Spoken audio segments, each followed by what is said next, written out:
நாம இன்னைக்கு from சீரிஸோட episode 6 தான் பார்க்க போறோம். முன்னாடி உள்ள எபிசோட பார்க்கலனா மறக்காம பாருங்க. பிளேலிஸ்டோட லிங்கை டிஸ்கிரிப்ஷன்லயும் மேல கார்ட்லயும் கொடுக்குறேன். அப்பதான் கதை புரியும். இந்த எபிசோடோட ஆரம்பத்துல எல்லாரும் என்ன பண்றாங்கன்னு காமிக்கிறாங்க. சாராவோட பிரதர் ஈத்தனை பாய்டும் கென்னியும் அடக்கம் பண்ணிட்டு இருக்காங்க. ஜேட் அந்த ரேடியோவை ஒர்க் பண்ண வைக்கிறதுக்காக தேவையான பொருள் எல்லாத்தையும் அங்கங்க நிக்கிற கார்ல இருந்து எடுத்துக்கிட்டு இருக்காரு. காலனில ஜிம்மோட பொண்ணு விக்டர் தோண்டி வச்சிருக்க கூடிய அந்த குழிக்கிட்ட நின்று பாத்துக்கிட்டு இருக்கா. காலனி உள்ள போறப்போ அங்க கொஞ்சம் ஃப்ளவர்ஸ் இருக்கிறத பாக்குறா. அந்த ஃப்ளவர்ஸை எடுத்துட்டும் போறா. ஆமா, இந்த ஃப்ளவரை யார் இங்க வச்சா அது அப்புறம் பார்ப்போம். சர்ச்சில் ஃபாதர் பிரசங்கம் பண்ணிக்கிட்டு இருக்காரு. அப்ப அங்க ஜிம்மோட ஒய்ஃப் வர்றாங்க. பிரசங்கம் முடிஞ்சதுமே சர்ச் ஃபாதர் ஜிம்மோட ஒய்ஃப் கிட்ட போய் சொல்லுங்க, திடீர்னு வந்திருக்கீங்க என்னன்னு கேக்குறாரு. ஜிம்மோட ஒய்ஃபும் இல்ல, எனக்கு ஒரு கேள்வி இருக்கு, அதை கேட்டா என்ன பைத்தியம்னு மட்டும் நினைச்சிடாதீங்க, நம்ம எல்லாருமே இறந்துட்டோமா, இப்ப நம்ம இருக்கிறது எல்லாமே உண்மை இல்லையான்னு கேக்குறா. அதுக்கு சர்ச் ஃபாதரோ இதே மாதிரி கொஸ்டின்ஸ் நிறைய பேர் கேட்டிருக்காங்க. ஒரு பேச்சுக்கு நம்ம இறந்தது உண்மையா இருந்தா கூட இங்க நம்ம மாட்டிக்கிட்டு ரொம்ப கஷ்டப்பட்டுட்டு இருக்கோம். இங்க இருந்து வீட்டுக்கு போகணும்னு ஒவ்வொருத்தரும் நினைக்கிறோம். கண்டிப்பா நம்ம இறந்து போயிருக்க மாட்டோம், தைரியமா இருன்னு சொல்லி ஜிம்மோட ஒய்ஃபை அனுப்பி வைக்கிறாரு. ஜிம்மோட ஒய்ஃப் வெளியே போனதுமே டோரை க்ளோஸ் பண்ணிட்டு பேஸ்மெண்ட் பக்கம் வர்றாரு. அங்க யாரையோ கட்டி போட்டு வச்சிருக்காரு. அது யாருன்னு பார்த்தா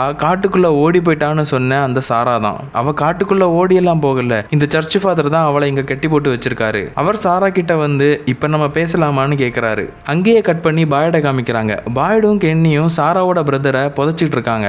அப்ப பாய்டு அவரோட கிரேசியான ஐடியாவை கென்னி கிட்ட சொல்றாரு.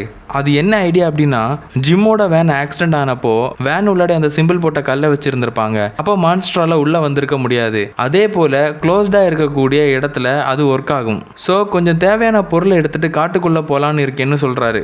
ஏன்னா இதுவரை யாருமே காட்டுக்குள்ள ரொம்ப தூரம் போனதில்லை, மேபி நம்ம வெளியே போற வழியை கண்டுபிடிக்கலான்னு சொல்றாரு. கென்னியும் இதை கேட்டதுமே கடுப்பாகிறான். தனியாவா போறீங்கன்னு கென்னி கேட்க பாய்டும் ஆமா தனியா தான் போறேன்னு சொல்றாரு. அதுக்கு கென்னி என்ன சொல்றானா, எனக்கு இதுல உடன்பாடு இல்ல, சீக்கிரமா சாகணும்னு விருப்பம் இருந்தா போங்கன்னு சொல்லி கடுப்பாய் அங்க இருந்து போயிடுறான். இப்ப ஜிம்ம காமிக்கிறாங்க. அவர் அங்க இருக்கிற லைட்டோட ஒயரை பாத்துக்கிட்டு இருக்காரு. அப்ப ஜிம்மோட ஒய்ஃப் தேவையில்லாத கொஞ்சம் ஐட்டமை ஸ்டோரேஜ்ல வைக்க போறேன்னு சொல்லிட்டு வர்றாங்க. அப்ப ஜிம் ஏதோ மாதிரி இருக்கிறத பார்த்ததுமே ஜிம்மோட ஒய்ஃப் என்ன ஆச்சுன்னு கேட்க ஜிம் அந்த ஒயரை காமிக்கிறாரு. ஒயர் உள்ளாடி எதுவுமே இல்ல, ஒயருக்கு வெளியே இருக்கக்கூடிய அந்த பிளாஸ்டிக் தான் இருக்கு. எல்லா லைட்லயும் அப்படிதான் இருக்கு, ஆனா அந்த லைட் எல்லாம் எப்படி எரியுதுன்னு தெரியலன்னு சொல்றாரு. பிளக்ல ஒருவேளை கரண்ட் வந்தா கூட ஒயரே இல்லையே, அப்ப எப்படின்னு யோசிக்கிறாரு. இந்த இடமே வினோதமா இருக்குன்னு சொல்ல அங்க ஜேடும் வர்றாரு. எனக்கு உன் ஹெல்ப் வேணும் ஜிம்னு சொல்றாரு. ஜிம் கையில ஒயரை வச்சிட்டு இருக்கிறத பார்த்ததுமே சூப்பர், நீயும் கண்டுபிடிச்சிட்டியா, இங்க இருக்கிற எல்லா ஒயருமே உள்ளாடி எதுவுமே இருக்காது, அதனால அதை தூக்கி போட்டுட்டு எனக்கு ஹெல்ப் பண்ணுன்னு சொல்றாரு. ஜேடு ஒயர் உள்ளாடி எதுவுமே இல்லை அப்படின்றத முன்னாடியே கண்டுபிடிச்சிட்டாரு. ஜேடு அவர்கிட்ட ஒரு ஐடியா இருக்குன்னு சொல்லி அவர் வந்த காருக்கு ஜிம்மை கூட்டிட்டு போறாரு. அந்த கார்ல இருந்து தேவையான பொருள் எல்லாம் எடுத்துக்கிறாங்க.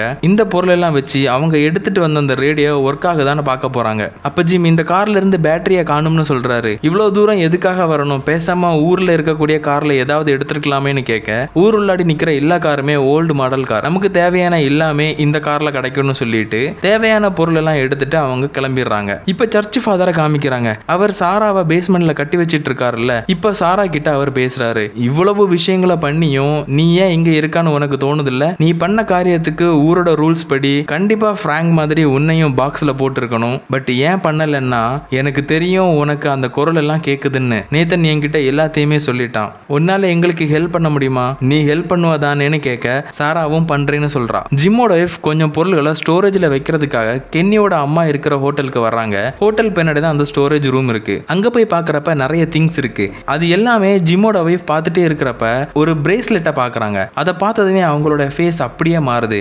அங்கேயே கட் பண்ணி ஜேடையும் ஜிம்மையும் காமிக்கிறாங்க. அவங்க ரெண்டு பேரும் சேர்ந்து அந்த ரேடியோவை ஒர்க் பண்ண வைக்க ட்ரை பண்றாங்க. ஜிம் மரத்து மேல ஏறி ஆண்டனாவை வைக்க ட்ரை பண்றாரு. அப்போ ஜேட் அந்த மரத்துக்கு மேல கைய வைக்கிறப்போ அந்த மரத்துல இருந்து பிளட் ஒழுகுது. என்னன்னு பார்த்தா மரத்துல இவ்வளோ நேரமா இல்லாம இப்ப சில பொணங்கள் தொங்குது. அந்த பொணங்களை பார்த்தா சோல்ஜர்ஸ் போல இருக்குது. அப்படியே அந்த மரத்துல பார்த்தா அந்த ரவுண்ட் சிம்பிளும் இருக்கு. டக்குன்னு ஜேடோட பின்னாடி ஒரு சோல்ஜர் கண்ணை வச்சு சுடுறாரு. அதுல இருந்து தப்பிச்சு ஜேட் அங்கிருந்து ஓடுறாரு. ஓடி போனதுல கீழையும் விழுந்துறாரு. அந்த சோல்ஜரும் அவர் கையில் இருக்கிற துப்பாக்கியில இருக்கக்கூடிய கத்தியால ஜேட குத்திடுறாரு. ஜேட் அவ்வளவுதான் நம்ம சாக போறோம்னு நினைக்கிறப்ப ஜிம் அந்த இடத்துக்கு வந்து என்னாச்சு என்னாச்சு ஜேடு? ஒன்றும் இல்லைன்னு சொல்றாரு. பார்த்தா இது எல்லாமே ஜேடுக்கு வந்த ஒரு இல்யூஷன்ஸ் தான். ஜேடு ரொம்பவே பயந்துறாரு. அங்கிருந்து ஜிம்மை தட்டி விட்டுட்டு ஜேடு அங்கிருந்து கிளம்பிடுறாரு. ஜிம்மும் அந்த ஆண்டனா எல்லாமே ஃபிக்ஸ் பண்ணிட்டு செக் பண்ணி பார்க்கறாரு. ரேடியோல ஸ்டாட்டிக் சிக்னல் வருது. ஸ்டாட்டிக் சிக்னல்னா ன்னு ஒரு சவுண்ட் கேட்குமே, அதுதான். இன்னும் அந்த ஆண்டனாவை கொஞ்சம் உயரமா வச்சா கண்டிப்பா சிக்னல் கிடைக்க வாய்ப்பு இருக்கு. இனி அதுக்கான வேலையை பார்க்கணும்னு நினைக்கிறாரு ஜிம். அப்படியே திரும்பவும் சாராவை காமிக்கிறாங்க.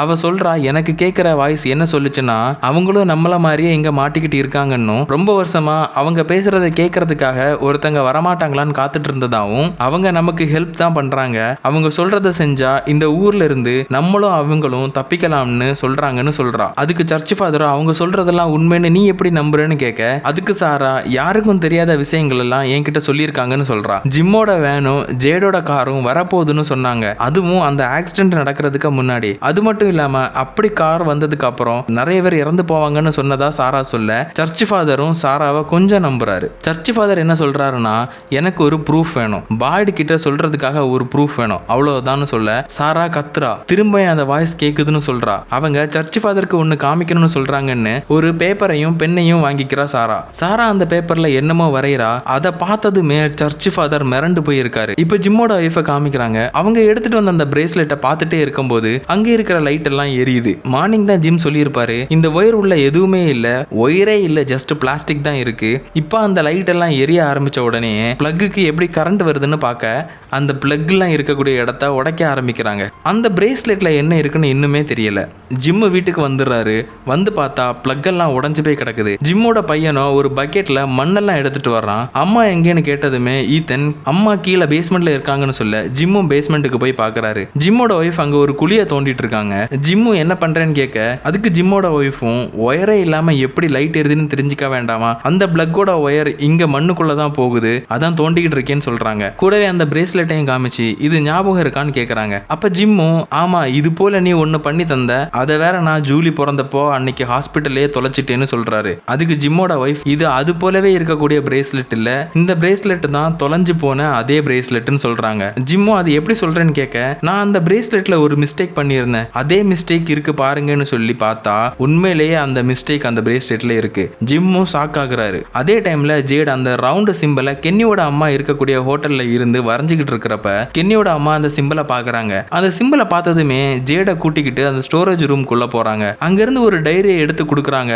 அந்த டைரி இங்க இதுக்கு முன்னாடி இருந்த ஒருத்தருடையது. அந்த டைரி ஃபுல்லாவே அந்த சிம்பிளை தான் வரைஞ்சு வச்சிருக்காங்க. இதுக்கு முன்னாடி இந்த சிம்பிளை யாரோ பார்த்திருக்காங்க, அதனாலதான் இந்த டைரி ஃபுல்லாவே வரைஞ்சு வச்சிருக்காங்கன்னு ஜேடு ரொம்பவே ஆச்சரியப்படுறாரு. இப்ப சர்ச் ஃபாதரை திரும்பவும் காமிக்கிறாங்க. சாரா ஏதோ வரைஞ்சு கொடுத்திருப்பால, அந்த பேப்பரை பார்த்ததுமே ஷாக் ஆகி போய் ஒரு இடத்துக்கு வந்து அந்த இடத்தை தோண்ட ஆரம்பிக்கிறாரு. அப்படி தோண்டி உள்ள இருந்து ஒரு பேக்கையும் எடுக்கிறாரு. பேக் உள்ளாடி என்ன இருக்கு அப்படின்னா ஒரு சரக்கு பாட்டில் இருக்கு, அவருடைய ஷர்ட் ஒன்னு இருக்கு, அந்த ஷர்ட் ஃபுல்லாவே பிளட்டா இருக்கு, கூடவே ஒரு சாக்லேட் கவரும் இருக்கு. அதுல இருக்கக்கூடிய லோகோவையும் சாரா வரைஞ்சு கொடுத்ததையும் வச்சு பாக்குறப்ப ரெண்டுமே சேமா இருக்கு. சர்ச் ஃபாதரோ மிரண்டு போய் இதை பாக்குறாரு. அப்ப சாரா சொல்ற எல்லாமே உண்மைதான் போல, அவகிட்ட யாரோ பேசுறாங்க, பட் அது நல்லதா கெட்டதான்னு இன்னுமே நமக்கு தெரியல. அப்படியே இந்த சீன் எல்லாம் கட் பண்ணி காலனிக்குள்ள காமிக்கிறாங்க. அங்க ஒருத்தர் எல்லாருமே தூங்குனதுக்கு அப்புறம் விண்டோ கிட்ட போய் விண்டோல போட்டிருக்கிற துணியை நீக்கிறாரு. வெளியே ஒரு பொண்ணு இருக்கிறா, அது அந்த மான்ஸ்டர் தான். அந்த மான்ஸ்டர் பொண்ணு கையில ஒரு ஃப்ளவரை வச்சிருக்கா. இப்பதான் புரியுது, ஜூலி கொஞ்சம் ஃப்ளவர்ஸை எடுத்துட்டு போவால, அது இவர் தான் இந்த மான்ஸ்டர் பொண்ணுக்காக வச்சிருந்தது. அந்த மான்ஸ்டர் பொண்ணும் இந்த ஃப்ளவர் ரொம்ப நல்லா இருக்குன்னு சொல்றா.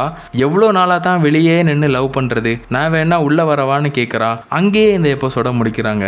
எல்லாரையும் கொன்னு குதற அந்த மான்ஸ்டர் கூடவே இங்க ஒரு தற்கொலை லவ் பண்ணிட்டு இருக்குது. இதனால என்ன நடக்க போகுதோ. எல்லாத்த விடவும் ஜிம்மோட ஒய்ஃப் கண்டுபிடிச்ச அந்த பிரேஸ்லெட் அது அப்பவே தொலைஞ்சு போயிட்டுன்னு சொல்றாங்க. அது எப்படி இங்க வந்தது? சாரா கிட்ட பேசுற வாய்ஸ் உண்மையிலேயே இவங்களுக்கு நல்லதுதான் பண்ணுதா? இது எல்லாத்தையுமே நம்ம அடுத்தடுத்த எபிசோட்ல பார்க்கலாம். வீடியோ பிடிச்சிருந்தனா லைக் பண்ணுங்க, கமெண்ட் பண்ணுங்க, சேனலுக்கு புதுசா இருந்தா சப்ஸ்கிரைப் பண்ணுங்க. அடுத்த எபிசோட்ல பார்க்கலாம். பபாய்.